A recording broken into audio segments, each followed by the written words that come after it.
That embattled county clerk in Kentucky is expected to return to work tomorrow. Kim Davis was released from jail last week after spending 5 nights in custody.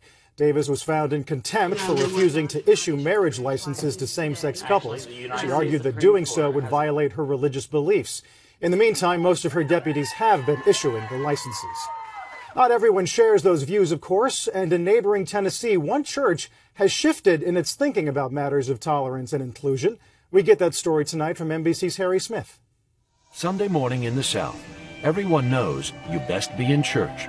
But for years, what gays heard from the pulpit was more about God's wrath than God's love.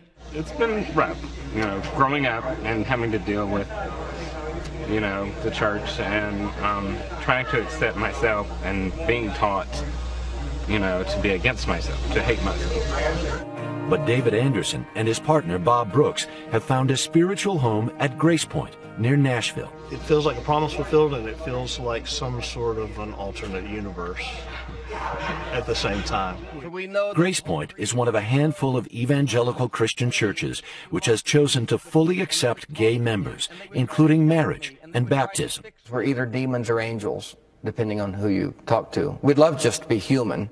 Pastor Stan Mitchell says the full inclusion of gay members caused a schism in the congregation.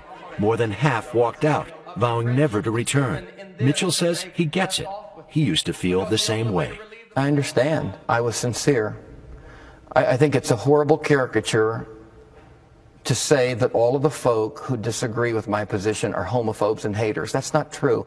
Grace Point's acceptance of gays is a mistake, says Dan Scott of Nashville's Christ Church. Scripture, not society, should prevail. You feel like the culture is having too much effect on the church? Yeah, culture always affects the church, but it cannot push the church to redefine itself. Yet Sunday by Sunday, Grace Point's pews have begun to fill again, with newcomers like Linda and Jennifer O'Connell. My daughter hasn't been to church in many years until we could come here. It was 11 years. It's totally different from the church we used to go to.